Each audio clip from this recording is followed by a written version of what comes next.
Um dos grandes ídolos da história da Sociedade Esportiva Palmeiras. Marcou uma geração. Foi o principal símbolo da quebra de um tabu e entrou definitivamente para a história do clube. Um dos maiores cobradores de pênalti de todos os tempos. Grande artilheiro, o matador Evair está no ar com o André Henning hoje. Muito obrigado. Obrigado pelo convite. Por estar aqui, Evair. Difícil conseguir trazê-lo aqui. Simplesmente porque eu estou morando em Minas e às vezes é difícil chegar, fazer o compromisso e de repente ter que ficar, somente por isso. Você voltou para o interior de Minas, para onde onde você foi criado? Onde eu fui criado. Eu nasci em Crisólia, sul de Minas. Hoje eu tenho um sítio em Ouro Fino. Meus pais ainda estão de Crisólia até hoje.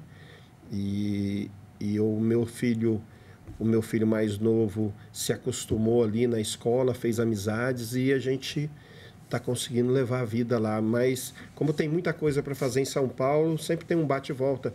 2h15, 2h30 eu venho, então, mas toda semana eu estou em São Paulo. Mas foi algo que você sentiu falta, assim, na sua vida profissional, de voltar para casa, de ficar lá um tempinho, de ficar lá mais tempo? Porque você saiu muito cedo para ir para o Guarani.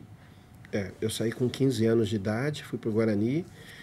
Eu acho que essa dificuldade maior foi quando eu fui jogar na Itália. Né? Ficou mais difícil quando você foi para a Europa. Quando fui para lá, sim.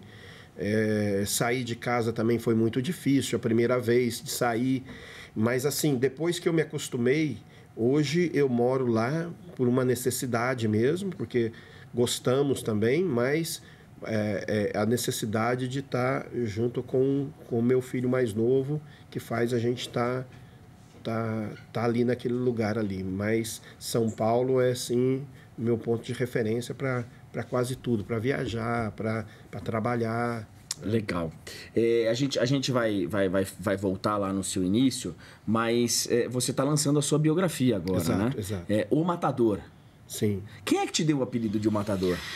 Roberto Avalone. Roberto Avalone. Ele teve essa ideia no momento assim em que o Palmeiras precisava de títulos, né? De repente apareceu ali esse apelido e a gente foi fazendo alguns gols importantes, aos poucos foi criando uma confiança no torcedor e pegou esse apelido aí e ficou por um bom tempo. Pô, ficou tanto que é o nome da sua biografia.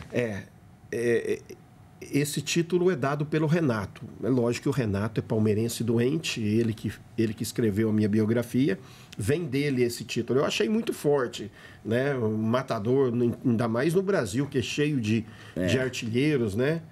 E de jogadores, assim, principalmente que jogaram com a 9, de um nome muito grande. Mas como ele achou que marcou uma época do time dele, nós aceitamos. Então vamos voltar um pouquinho lá no início. O Evair já era matador no começo? Porque me parece que você começou no meio campo. Eu comecei como meia, mas eu era artilheiro do Guarani no meia, jogando como meia. Isso na base ainda, do Guarani. Na base.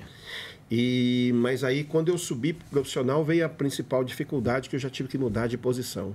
Eu fui de meia e eu passei a ser centroavante. Como eu fazia muitos gols na base, o treinador achou que eu poderia ser centroavante. Quem foi esse treinador? Lori Sandri. Lori Sandri me colocou como centroavante, o falecido Lori Sandri. E aconteceu que, naquele ano, o Edmar foi embora. E ele foi artilheiro do Brasil naquele ano. E, de repente, o ano seguinte, o ano de 85, me colocaram de centroavante. E eu tive uma dificuldade muito grande. Achei que era muito fácil, mas, na verdade, a dificuldade era muito grande. E nisso você já tinha quanto tempo de Guarani, vai? Já tinha 3, 4 anos de Guarani já. Morando lá no clube? Morando debaixo da arquibancada do Brinco de Ouro. Debaixo da arquibancada do Brinco. Sim. E como é que foi sair do interior de Minas para morar sozinho, cara? Uma dificuldade enorme, mas muito grande, sabe? Era um sonho, é o sonho meu de jogar futebol, e eu queria só isso, jogar futebol, mas eu não entendia a dificuldade, os treinos físicos, a saudade da família, ao longe, né? Aquilo para mim não tinha dinheiro para nada, não tinha dinheiro nem para ir para voltar para casa final de semana, então aquilo era uma dificuldade muito grande, mas um aprendizado enriquecedor muito grande também. Quem que você queria ser nessa época? Assim, você olhava para quem? Zico. Arthur Antunes. Arthur Antunes Coimbra. Exatamente. Era um cara assim, porque eu era meia, então o meu espelho era aqueles caras ali. Zico, Sócrates. Ver aqueles caras jogar era a maneira que batia na bola, as faltas que cobrava, isso para mim era uma inspiração. Você torcia para quem? Criança? Quando criança era santista. Santista, influenciado pelos meus tios, né, contra o meu pai, que é corintiano. Você comprou essa briga? Então, aquele momento ali eu não sabia a dificuldade, o que significava mesmo, eu era muito pequeno, eu tinha que decidir para quem que eu ia torcer. E os meus tios falavam daquela coisa, aqueles gols, não tinha muitas imagens, de repente apareciam os gols do Pelé, aí eu me decidi ser santista. Eu sei que durante a sua carreira, em algum momento, surge uma possibilidade do Corinthians, em algum momento que nós vamos chegar lá, por duas vezes. Pois é. Do Santos surgiu, não? Do Santos, sim. Também. Estive em Santos conversando, assim que voltei do Japão, mas não houve acerto. O Evaí, no Guarani, você viveu uma grande era, e assim, até difícil hoje você explicar no futebol que, primeiro, você ficou tanto tempo assim, porque hoje o cara estoura em um ano, ele já sai de um clube revelador, como é o Guarani, mas vocês foram vice-campeões brasileiros, sim. 2 anos depois vice-campeões paulistas. Primeiro vamos falar do brasileiro. Bateu na trave, né? Então... esse brasileiro aí foi com uma dificuldade muito grande, porque nós fizemos um 85 muito ruim. E o ataque do Guarani em 85 era eu e o João Paulo, e nós éramos chamados de ataque do riso em 85. Começou em 86, as coisas pioraram, porque eu vim sofrer um acidente de carro no início do ano, numa pré-temporada. Nós fomos viajar e na volta de uma dessas dispensas assim de sábado, treina sábado, dá sábado à tarde, domingo, e você tem que estar lá na segunda de manhã. Nós fomos liberados e eu sofri um acidente em uma dessas folgas aí. Nós estávamos de pré-temporada. Tanto é que o Guarani estreou contra o Cruzeiro, eu estava no hospital, saí do hospital para assistir a partida. Você que estava dirigindo ou não? Não, era o Vanderlei que estava dirigindo, um amigo meu que estava dirigindo, e nós sofremos um acidente muito grave, e ele sofreu muito mais do que eu, mas nosso carro caiu na ribanceira e nós não sabíamos o que aconteceu e perdemos totalmente a consciência ali naquele momento, aqueles segundos. Acordei lá no meio do mato, lá, uma dificuldade muito grande. Então, 86 começou muito ruim dessa maneira aí, mas graças a Deus que tudo, quando chegou no final, tudo mudou. E uma final épica, né? Uma final que entrou para a história.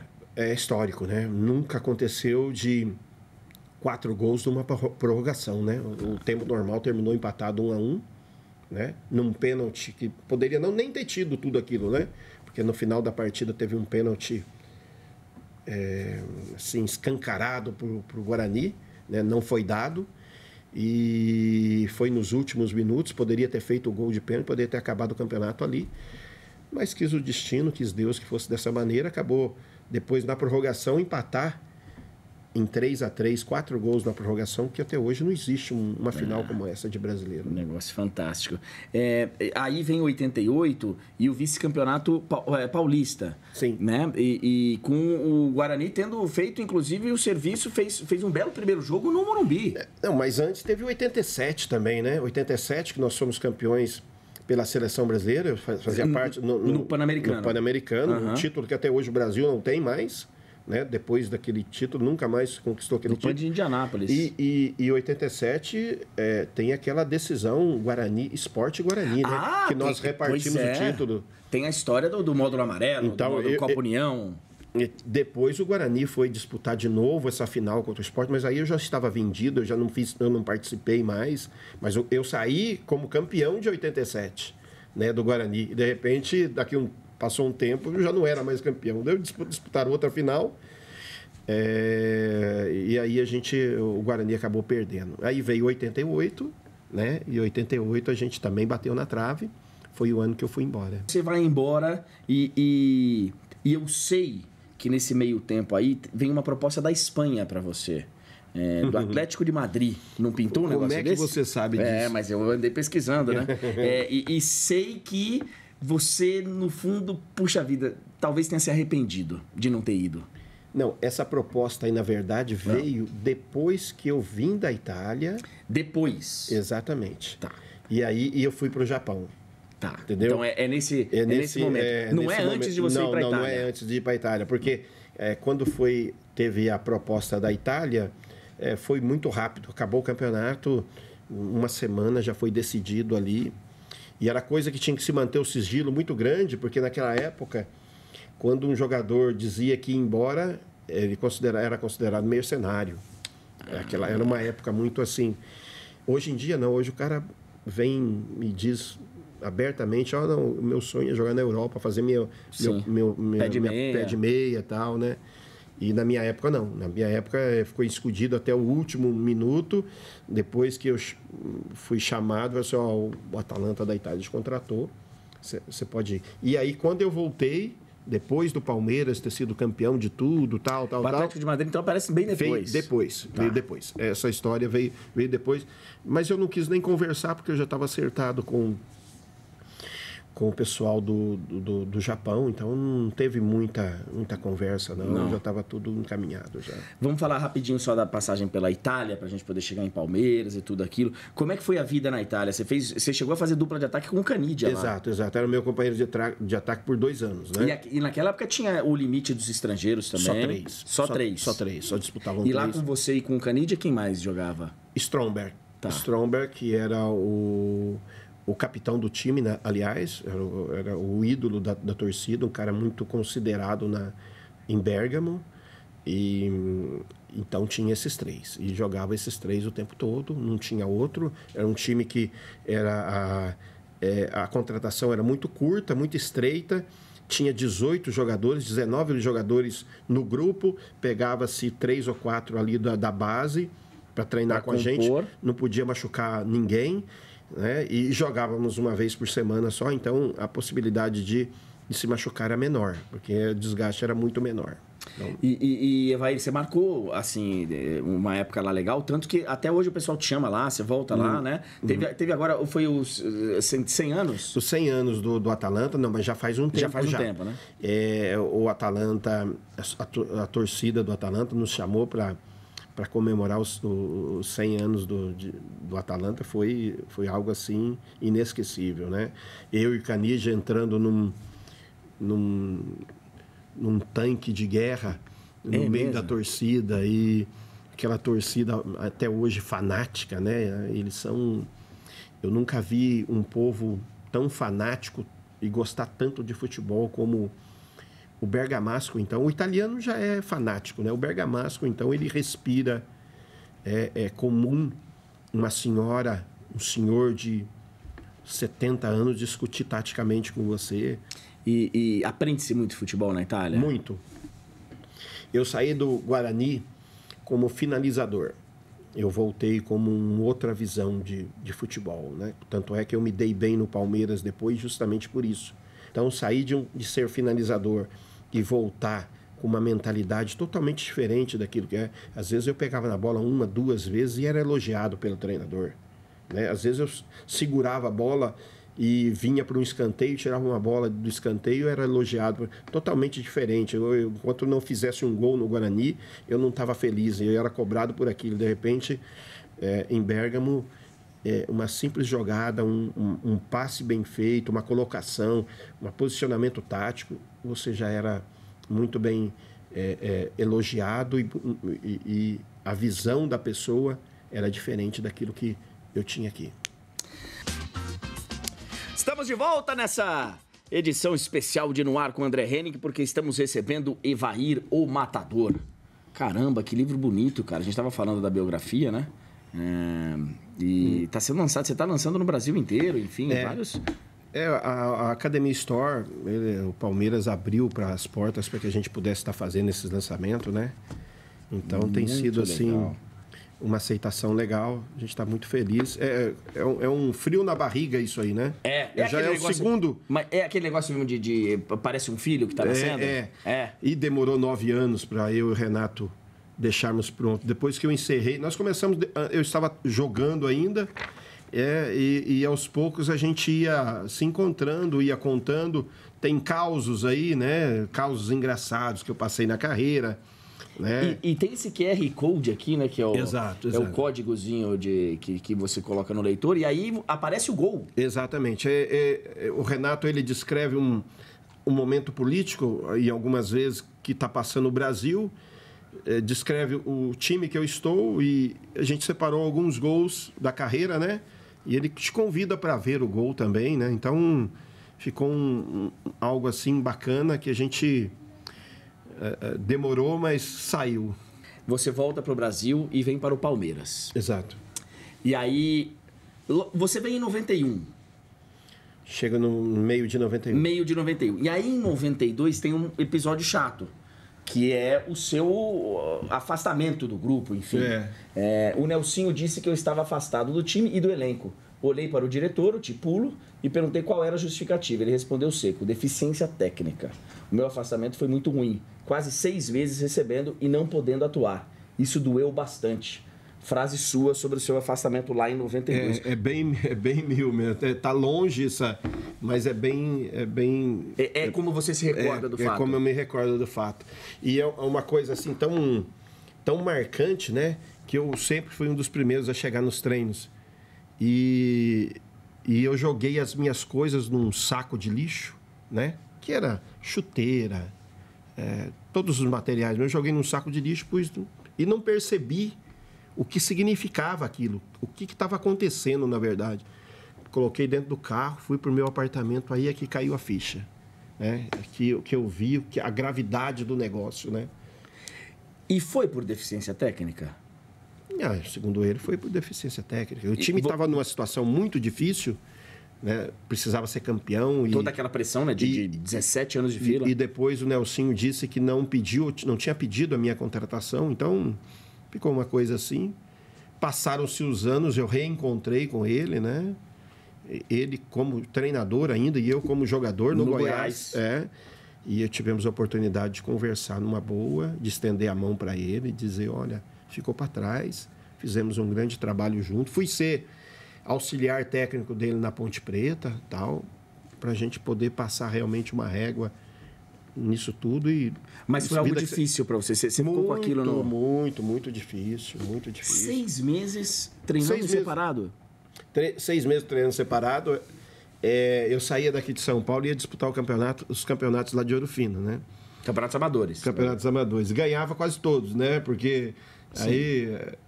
E inventaram uma regra, um regulamento lá que profissional não podia mais jogar campeonato lá, né? Porque eu estava 6 meses, eu disputava os campeonatos, a gente conseguia ganhar e, né, eles resolveram até mudar o regulamento lá.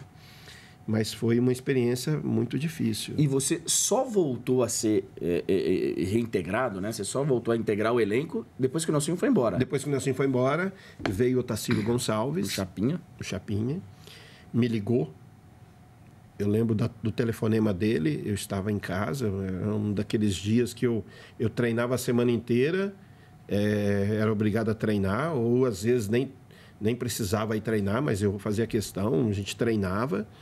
E um dia desses ele tocou o telefone em casa, não era época de celular nem nada, tocou o telefone e ele pediu para falar comigo se eu podia ir até o hotel ao encontro dele. Eu fui e me recebeu muito bem. Perguntou se eu queria voltar, né? Me disse que, olha, nós estamos precisando de um centroavante, nós temos um centroavante aqui, você é do Palmeiras, você quer voltar, você não quer voltar? Que me expôs todo o quadro que estava acontecendo e falou assim, vai ser assim, assim, assim. Eu aceitei, né? E graças a Deus correu tudo bem. O Evair, você teria mudado algo na sua postura nessa época? Algo que você fez? Que você Teria sim. Teria sim, porque você quando vai jogar na Itália, quando você vai para a Europa, você tem uma mentalidade de europeu. Depois de 3 anos, você só pensa na maneira daquilo que você está naqueles 3 anos. E o italiano é muito polêmico. Ele dá a opinião dele e não está nem aí. Não está nem aí se vai ter polêmica, se não vai ter polêmica. Ele gosta disso. E eu vim com aquela mentalidade. Então, muita coisa eu poderia nem ter falado. Não falar nada. Falar nada. Quando viesse me questionar, eu poderia ter deixado de lado, né? Poderia ter exposto melhor aquilo que era a minha vida lá na Itália. Eu treinava um período só, vim para o Brasil, tinha que treinar 2 períodos, jogar quarta e domingo. Aquilo para mim era desgastante demais, então isso atrapalhou muito. Nesses 6 meses que você ficou treinando separadamente, teve proposta de... Teve muita coisa, né? Teve várias propostas. Nesse momento aí apareceu um Corinthians da vida? Você falou do Corinthians em 2 vezes? Não, o Corinthians apareceu 2 vezes. Ele apareceu quando eu saí do Palmeiras, que eu fui para o Japão, que eu na já primeira tinha acertado, saída. E quando, em 99, apareceu de novo a proposta, né, que eu saí de Crisólia pensando que tinha só a proposta do Corinthians. Quando eu cheguei em São Paulo, tinha a proposta também do Palmeiras. Para sua volta em 99. Minha volta em 99. Foi dessas 2 vezes que o Corinthians apareceu. Bom, a gente parou aqui em 92, você volta, é reintegrado ao elenco, e aí vem 1993... e aí começa aquela era fantástica, né? Cada dia eu me lembro de um detalhe a mais do pênalti em 93. Se fosse hoje, talvez eu não bateria. Mas naquele momento eu era o mais preparado, o mais concentrado. Graças a Deus eu não errei e pude entrar na história do Palmeiras naquele gol. O pênalti contra o Corinthians, que tirou o Palmeiras da fila depois de 18 anos. Enfim, o Palmeiras voltava a conquistar um título importante. E é o gol que abre a sua biografia, sim. Inclusive. É o gol mais importante da sua carreira? É o gol mais importante da minha carreira, porque aquilo ali fez o palmeirense ter orgulho de novo. Já tinha orgulho de vestir a camisa, mas ir para segunda-feira com a camisa do Palmeiras na escola era muito difícil para eles. E eles relatam muito isso para mim. Então, passou a ser a coisa dos gols mais importantes da minha vida. E como é pegar a bola para bater um pênalti tão importante? Um pênalti que você sabia que era um pênalti que podia mudar a história de um clube. Naquele momento ali, o que mais me preocupava ali? Quando houve a decisão de que era eu que ia bater o pênalti, eu já me concentrei no Wilson, porque o Wilson foi meu companheiro no Guarani. Ah, você conhecia ele do Guarani. E ele entrou no lugar do Ronaldo, né? Exatamente. O Ronaldo foi expulso, o Wilson veio.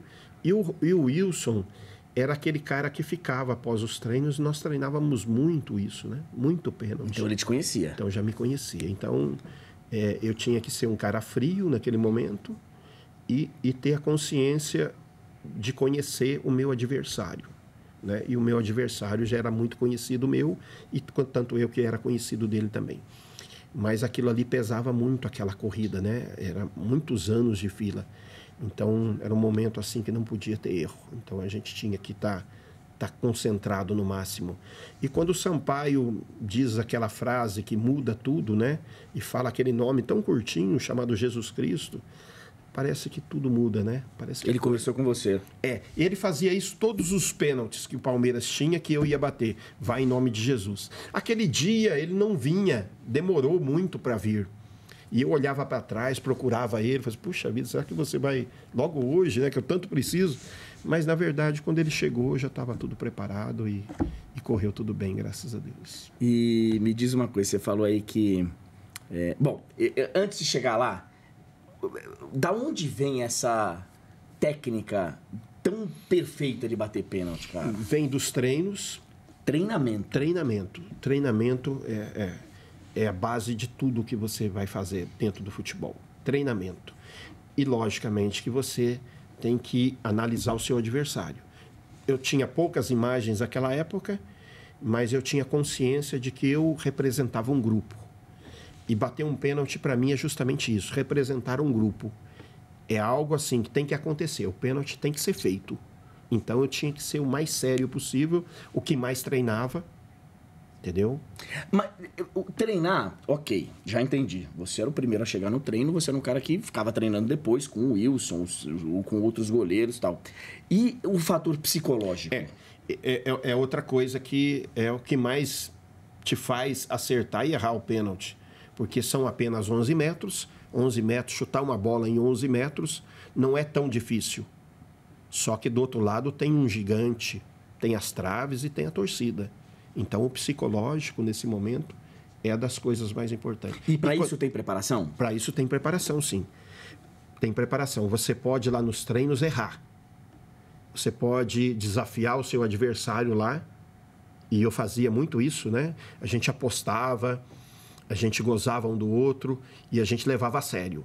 Porque do mesmo jeito... Nos treinamentos? Nos treinamentos, tá. Porque é lá que eu posso errar. Entendi. Entendeu? No jogo eu não posso errar. No jogo eu não posso chegar para o adversário e falar assim, vamos apostar 200 abdominais aqui que eu vou fazer. Mas lá no treino eu posso fazer isso. E a gente fazia isso, né? E quando você desafia, cria todo o goleiro reserva que está ali do lado começa a falar, o companheiro seu que está esperando a vez dele bater também ali atrás, aí você já começa a imaginar uma torcida. Você está simulando uma situação ali. Exatamente. Você criou Você precisa criar o clima para você te deixar mais próximo possível de um jogo que tem lá 100 mil pessoas. Lógico que não tem 100 mil pessoas, mas você pode criar ali. E isso faz parte do lado psicológico, né? E esse lado psicológico ganha campeonato, ganha jogo, né? E eu tinha isso muito consciente na minha vida. Você, como é que você encarava o goleiro na hora do pênalti? Aquela conversa que tem aquela resenha que muitos goleiros vêm ali, vai falar, vai catimbar. Sim. Qual era a sua postura diante disso? De sequer olhar para ele, porque eu já sabia, eu já tinha analisado, eu já sabia como é que ele se comportava. Tem alguns que saem muito antes, tem outros que saem menos, tem outros que esperam até o final e tem outros que se surpreende quando você levanta a cabeça e vai de cabeça erguida para ele. Que nem você sempre ia. Esse era o correr de cabeça baixa, levantar na hora de bater o pênalti. Hoje eles erram muito porque chegam na bola de cabeça baixa. Então, correr mais com ela baixa, mas na hora, erguer e ver que...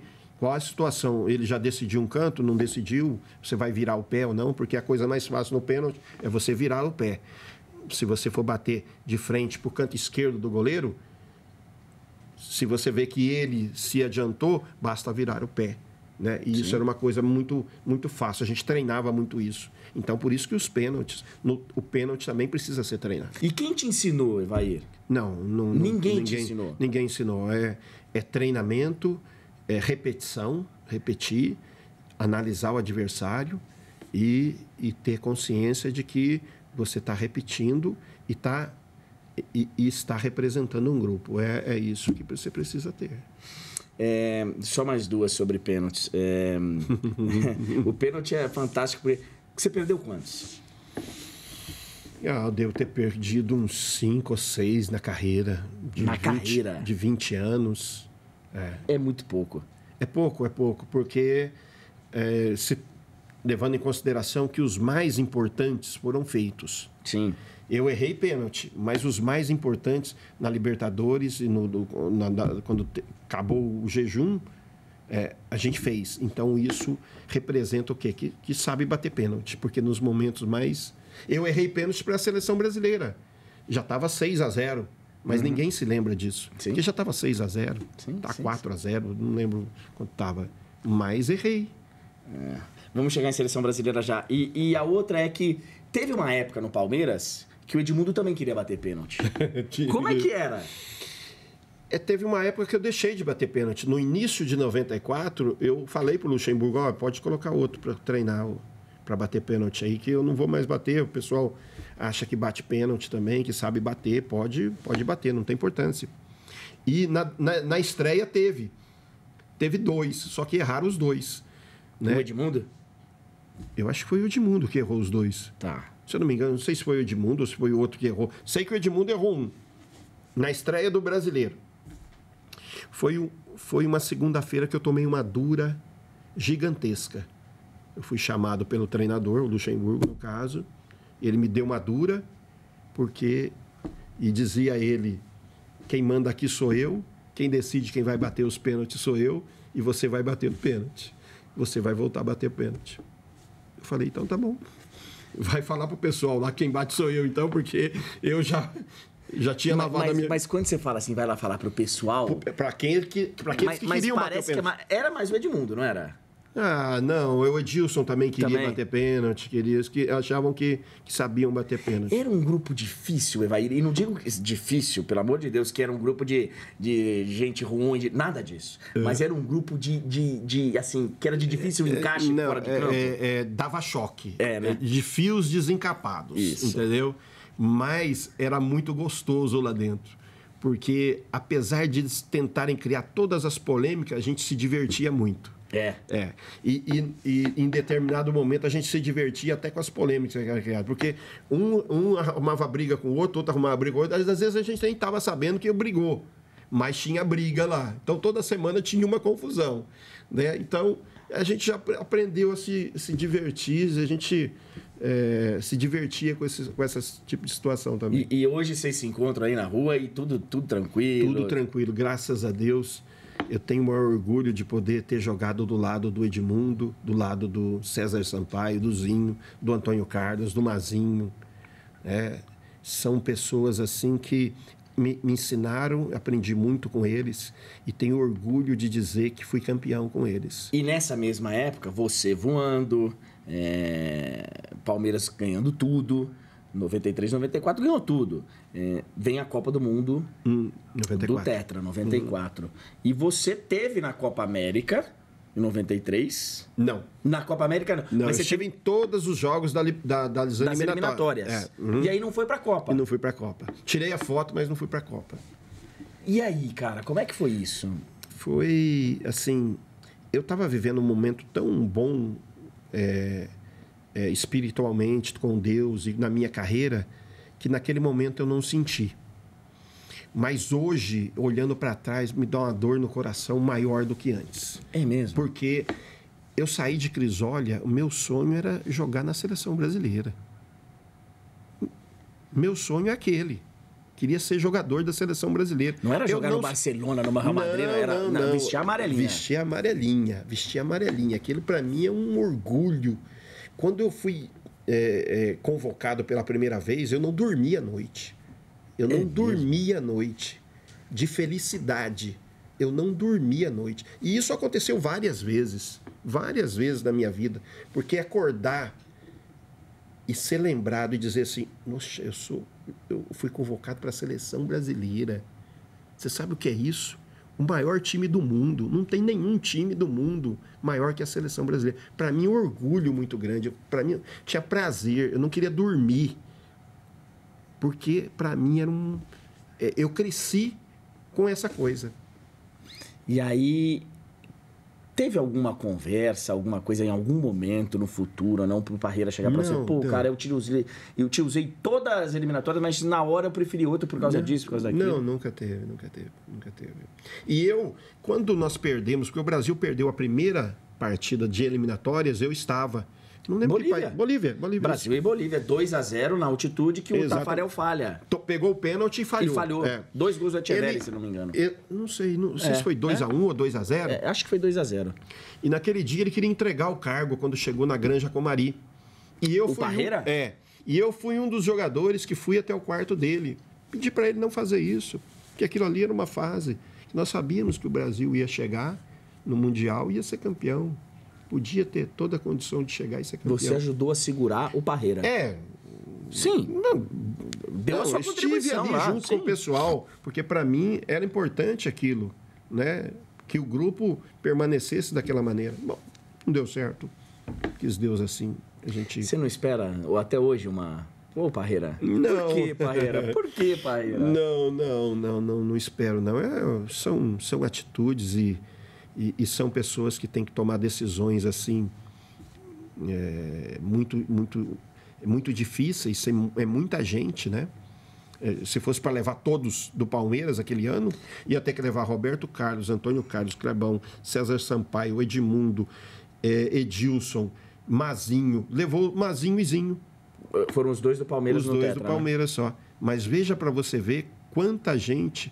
Aquele time de 94 do Palmeiras era o time melhor defesa, melhor ataque, melhor tudo. Foi campeão de tudo. Então teria que levar um monte de gente. Tinha condição de levar todos do Palmeiras, né? Não teria como. Mas hoje, quando você olha assim, e na época também você olhava, você falava, putz, Eu tinha vaga aí. Eu tinha vaga. Os outros que foram são excelentes. Não, com todo respeito aos outros, né? Pô, tinha um Ronaldo de 17 anos. Sim. Né? Mas... Não, poderia ter ido, tanto é que eu fui todas as partidas das eliminatórias, né? Os atacantes naquela Copa do Mundo, se não me falha a memória, foram Romário, Bebeto, Miller, Viola, Paulo Sérgio e Ronaldo Fenômeno, que ainda não era Fenômeno. O Ronaldinho. Foram 5 ou 6. O Miller tava, né? Miller foi. Foram esses 6 atacantes que estiveram lá no título mundial. Mas você falando me dá mais o coração ainda. Acho melhor mudar de assunto, né? Eu imagino, cara, Faltou, né? Faltou na carreira uma medalha dessa, disputar um mundial. Faltou na carreira, faltou isso. Eu vou pular o Japão, porque senão a gente não vai conseguir falar de tudo. Eu vou pegar já a volta pro Vasco. E você reedita a dupla com o Edmundo. Sim. E vocês são campeões brasileiros em cima do Palmeiras. Exato. Teve um gostinho de, assim, putz, caramba, justo contra o Palmeiras? Não, o engraçado é que meus amigos falavam desse jeito aí. Poxa vida, esses caras estavam do nosso lado, agora estão contra, né? E os palmeirenses doentes, né? Sim. Do outro lado também tinha o vascaíno, né? Que feliz da vida, que abordava a gente. Eu tenho um amigo lá em Ouro Fino, vascaíno doente, ele falava assim para mim: se a gente for vice-campeão, tá bom. Eu até conto essa história aqui no livro. Se a gente for vice-campeão, tá bom. Eu falei assim: vice-campeão? Você tá louco. Esse time vai ser campeão. Porque os jogadores, apesar do time do Vasco em 97... ter perdido a final para o Botafogo do Regional e ter chego eu, Mauro Galvão e, se eu não me engano, Carlos Germano. Acho que foi isso. Não sei se chegou mais alguém. Mudou esses 3. E nós conseguimos fazer um belo campeonato, montar um grupo importante, né, de jogadores experientes, com aqueles que estavam subindo. Felipe estava voando, né, era um cara... Juninho voando, Ramon voando. Era a base do time que foi o campeão da Libertadores no ano seguinte, em 98. Foi a base, isso mesmo. E me diz uma coisa, o Evair, vocês foram campeões naqueles... Foram 2 0-0. Sim. E no meio teve o negócio do Edmundo, não teve a polêmica toma vermelho, não toma... Como é que... Não, foi estranho aquele jogo, porque eu tinha sido substituído e, de repente, eu tô lá no vestiário e chega o Edmundo. Falei, mas o que foi? Você foi substituído também? Não, eu fui expulso. Eu falei, caramba, agora ferrou, né? Porque... Não vai ter no jogo da volta. Não vai jogar na volta. E ele tava voando, né? Mas aí eu percebi que tinha uma jogada também nisso, né? Tinha uma jogada nisso tudo. Eu não entendi muito bem na hora. E ele foi expulso muito cedo. Era para ter sido expulso faltando 1 minuto, né? Para poder entrar com efeito suspensão, não sei como é que chamava aquilo.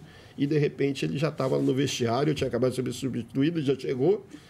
E, mesmo assim, nós conseguimos segurar o 0-0 e levar a decisão para o Maracanã, no qual foi 0-0 também. O Eurico Miranda já pagou o que ele te devia desse brasileiro? Não pagou? Não, senhor. Eu não fui campeão brasileiro lá, não recebi o título. Ele prometeu uma grana muito alta? Ele prometeu alto, foi... no início da competição, ele prometeu os bichos muito alto. Porque ele achou que o time fosse ser um time que fosse brigar para não cair, né? Ele não imaginou que ele tinha montado um time tão forte assim. E ele prometeu uma grana alta? Ele achou que eu, Mauro Galvão, Edmundo, juntos, ia ser um time qualquer ali. E, de repente, ofereceu um belo de um prêmio, um bicho muito forte por ponto, que era um absurdo na época. Ele achou que a gente fosse brigar para não cair, pronto. De repente, fizemos 70 pontos na competição, coisa assim. Não lembro. E aí ele não teve ou não quis pagar o bicho. E aí ele economizou comigo. Não me pagou o bicho, mas não tem importância, não. Um dia eu recebo. Um dia você recebe. Deixa eu passar por 2 situações aqui, antes da gente ir para o nosso de primeira. Muita gente tem ainda na memória o jogo do Castrilli. Você foi para a Portuguesa. Imagino que essa seja uma outra grande dor na sua carreira, porque conduzir a Portuguesa, um time tão sofrido, tão... imagino que seja diferente de conduzir um Palmeiras para um título. Com certeza, um time tem uma... E a luz é sofrida, e aí chega no jogo da final, o Castrilli... Semifinal, perdão. Valendo a vaga na final, que depois foi contra o São Paulo, eu acho. São Paulo. Corinthians e São Paulo. Semifinal, o Castrilli me arruma lá no finalzinho um toque do César. Deu um pênalti meu também. Sim. Deu um pênalti meu e depois arrumou esse toque. O lance, pouca gente se lembra, o lance do primeiro pênalti, que vem a bola cruzada na hora, é com você. Ele dá um pênalti seu. Exatamente. Você fez pênalti, vai? Não. Aquilo ali é jogada que todos fazem. Eu protegi a bola, segurei o cara, como todo mundo protege. Se for marcar todos os pênaltis, vai marcar 4, 5 por jogo. Coisa bastante normal. Mas era um dia assim muito estranho, sabe? Teve pênalti a nosso favor, que ninguém fala, em cima do Ailton. O Ailton saiu na disparada, num contra-ataque, teve uma jogada ríspida. Isso ninguém mostrou também. Era outro lance que ele poderia ter marcado o pênalti para nós. Não marcou e foi dando pênalti do jeito que queria. Vocês sentiam dentro de campo algo esquisito? Muito esquisito, porque quando eu fui cumprimentá-lo, eu como capitão vou cumprimentá-lo, ele sequer olhou na minha cara, sequer estendeu a mão direito para mim, né? Parecia que eu estava ali, não estava ali disputando uma partida. Como capitão, eu vou lá estender a mão para ele e ele nem sequer olhou para minha cara, como se dissesse, olha, eu estou aqui de obrigação e não me atrapalhe. Jogador sente quando o árbitro está mal intencionado? Com certeza. Tem dia que vocês falam, ele xinga você, ele te dá um cartão, ele fala que não vai dar falta. Com certeza. Isso aconteceu muitas e muitas vezes comigo dentro do futebol. Bom, a vida seguiu, você voltou para o Palmeiras, você já disse aí que nessa época teve até, enfim, proposta de Corinthians e tal, mas você volta ao Palmeiras e vem o título de Libertadores. Sim. Com o Filipão. Mas já perdendo um pouquinho de espaço. E o Mundial contra o Manchester United, que eu imagino que seja também algo que ficou assim, você ficou triste, chateado. É uma das situações que poderia ter acontecido bem. Acabado com um título mundial seria o ideal para encerrar essa passagem no Palmeiras e fechar com chave de ouro. Desde a Libertadores você já estava mais chateado assim? Ou foi depois? Não fiquei chateado com isso. Eu sabia que no Mundial eu não iria jogar, que eu seria reserva. Mas eu sabia que eu ia entrar. Eu sabia que se precisasse de mim no Mundial, como precisou, eu iria entrar. E eu precisava, como foi o ano todo de 99, a hora que entrasse, fazer a diferença. E foi feita a diferença. O Alex fez gol com um passe meu. Não, o Bandeirinha marcou. Até hoje a gente não sabe se estava ou se não estava. Ele marcou. Tudo bem. Mas foi dado passe, foi feito gol, né? Então teve a oportunidade.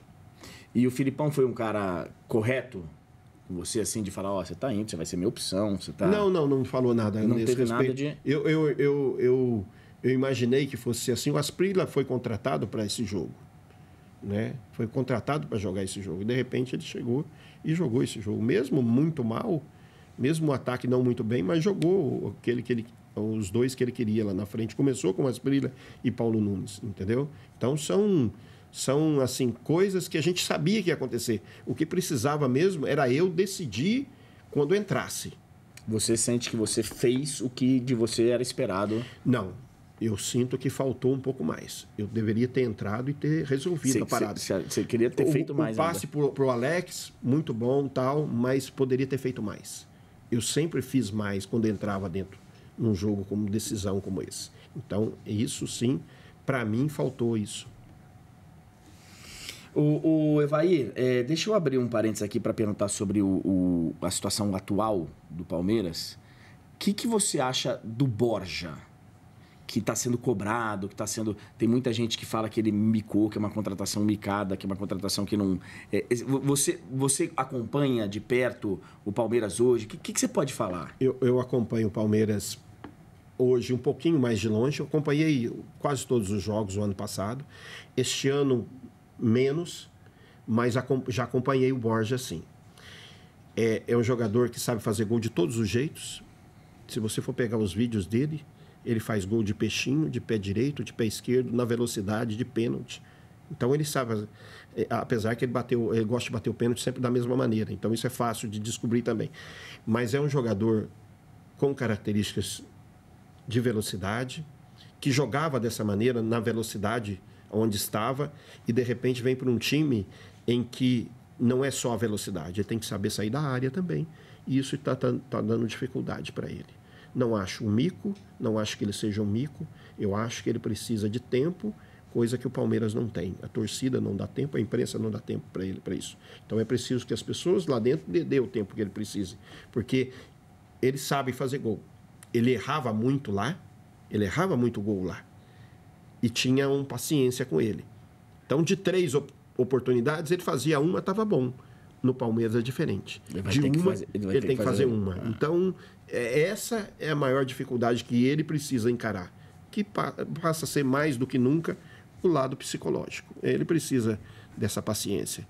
Tá certo que aqui fora não vão dar essa paciência, mas lá dentro do grupo, né, o treinador tem que dar essa confiança para ele. Tem que dar essa confiança, mesmo que seja num campeonato, 2 campeonatos, porque é um cara que foi pago caro, e não foi pago caro à toa, é porque tem qualidade. O Evair técnico apostaria mais no Borja? Apostaria mais. Talvez não com 3 atacantes, talvez com 2 atacantes lá na frente, porque esses 3 atacantes, quando o Palmeiras tem esses 3 atacantes, muitas vezes se torna um time individualista demais. Evair, antes da gente ir para o intervalo, e o Evair treinador, cara, que fez bastante sucesso, foi em Goiás, passou por um monte de time, parou? Não parou, não. Não. Tá... É que eu imaginei que eu queria começar a minha carreira da mesma maneira que eu comecei como jogador. Comecei num time pequeno, fui galgando aos poucos e tive a oportunidade de um time grande. Mas no futebol de hoje em dia não é assim. Não é assim. Então, eu percebi isso. Achei que a qualquer momento iria aparecer uma oportunidade e eu precisava me preparar para essa oportunidade, mas não é dessa maneira que funciona no meio do futebol. As cartas já estão marcadas, são os mesmos e eu não tenho... É difícil entrar nesse... É difícil entrar e eu não tenho amizade com essas pessoas. Eu não tenho amizade com esses empresários, que são realmente os que mandam, né? Eu não tenho essa intimidade com eles. Então, isso para mim se torna uma dificuldade muito grande. Mas você está aí. Se de repente alguém quiser... Eu estou aí. Eu estou me preparando, eu faço os cursos que precisa fazer, eu imagino aquilo que possa me acrescentar algo em algum momento, eu faço. Eu gosto muito de participar, de ir aos jogos, né? E isso acrescenta muito. Mas a gente sabe que dentro do futebol as coisas são diferentes. São mais complicadas, né? Você bate uma bola ainda, Evair? Com os amigos sempre. Final de semana, bate uma... Não, nem sempre final de semana, mas lá no meu sítio tem sempre um joguinho. A gente marca com os adversários, com os amigos de fora, de São Paulo, de Jundiaí, de Pouso Alegre, pessoal ali. Lógico que tem um truco depois, né? Tem o churrasco, truco, claro. O churrasco e a desculpa pro truco depois. Desculpa pro truco. É mais ou menos que nem funciona a gente aqui. A gente faz o no ar, na verdade, é que é pra poder jogar truco depois. E vai dar umas aulas pra gente aqui depois também. Vamos bater uma bola de primeira agora. E vai, vou falar o nome aqui da pessoa, você fala o que você quiser. Vanderlei Luxemburgo. O melhor treinador que me treinou até hoje. Melhor, psicologicamente, taticamente, postura profissional. Na época que me treinou, foi excelente. Filipão. Um excelente treinador, pessoa competente daquilo que faz, entendeu? Um cara voltado ao lado humano do jogador e, com certeza, excelente treinador que fez parte aí da minha história, da minha vida e aprendi muito com ele. Nelsinho Batista. Uma pessoa que tivemos uma dificuldade muito grande no início, demonstrou ter humildade depois, soube administrar a adversidade, foi criticado por aquilo que fez, depois voltou tudo de novo e a gente consegui ter amizade com ele, consigo olhar para o lado dele, ver e tentar entender o que aconteceu lá em 92. Sobre jogadores, César Sampaio.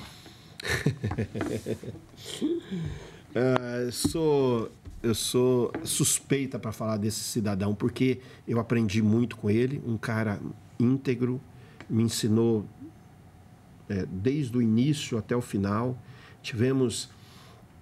Eu tive a oportunidade de viajar com o Sampaio, de carregar as filhas dele no colo dentro do avião, né? Então, só isso demonstra o respeito que tenho por ele, pela família dele, pelas pessoas, pelos amigos dele, né?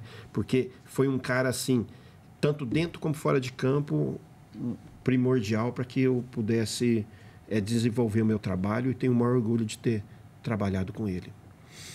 Edmundo.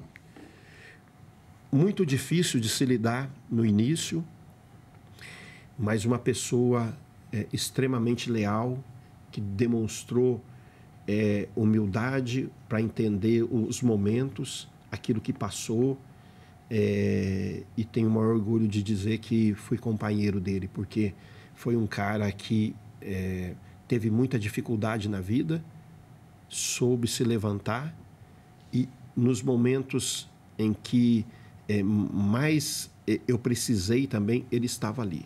O Edmundo foi um cara que, quando o Eurico Miranda perguntou para ele falou assim, pode trazer. Pra gente... E jogou muito, né? Jogou demais. Nossa Senhora. 97 era para ter sido o melhor do mundo. Se ele está na Europa, ele seria o melhor do mundo. Quero ver, daqui a pouquinho nós vamos fazer a nossa seleção para botar aqui do lado de fora. Quero ver se você vai colocar ele na sua seleção. E esse cara aqui, ó, Evair. O que você fala dele? Um cara que saiu de uma cidade pequena, que tinha um sonho de jogar futebol, não sabia aonde chegar, se ia chegar, aonde iria chegar, mas gostava só de seguir em frente, com muita dificuldade, né? Em determinados momentos, as pessoas acharam que não ia chegar em lugar nenhum. Quando eu saí de casa, disseram que eu não iria em lugar nenhum. Eu já tinha feito teste em Espírito Santo Pinhal, no São Paulo, tinha ido no Guarani a primeira vez, depois voltei, diziam que não ia chegar em lugar nenhum, mas mesmo assim eu continuei trabalhando, eu abaixei a cabeça e segui o meu rumo, né? Este livro fala justamente um pouco disso, de uma pessoa que não desistiu, né? Que não quer desistir, que acredita, e que Deus ajudou bastante, porque sem ele eu acho que eu realmente sozinho não chegaria em lugar nenhum. Cara, obrigado. Eu que agradeço. Obrigado por você ter vindo. Tá aí, ó, já tá nas livrarias e nessa parceria com a loja oficial do Palmeiras, né? Academia Store. Evair, o Matador, livro muito legal do Evair, esse cracaço, esse grande ídolo da história da Sociedade Esportiva Palmeiras. Evair, nós vamos ficar 2 minutos agora, para a galera que vai acompanhar no YouTube, a sua seleção. Você vai montar os seus 11. Os 11 do Evair. Tá você bom. Monta do jeito que você quiser. Muito obrigado e até a próxima semana com mais uma edição do No Ar com André Henning.